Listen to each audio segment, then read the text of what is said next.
Guys, તારીખ 12/6/2025 ના રોજ બપોરે 1:40 ની આજુબાજુ જે અમદાવાદમાં ફ્લાઇટનો જે હાદસો થયો છે, ફ્લાઇટ જે ક્રેશ થઈ છે, તેનો બહુ જ દુઃખદ સમાચાર છે અને હકીકતમાં ખૂબ જ દુઃખ થઈ રહ્યું છે યાર.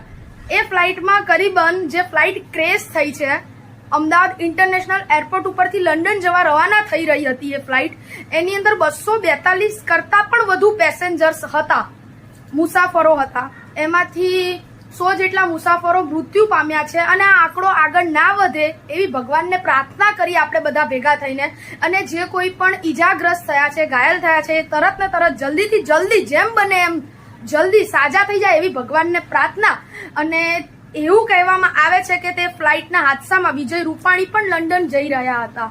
તો દરેકની દિવ્ય આત્માને ભગવાન શાંતિ આપે એવી ભગવાનને પ્રાર્થના.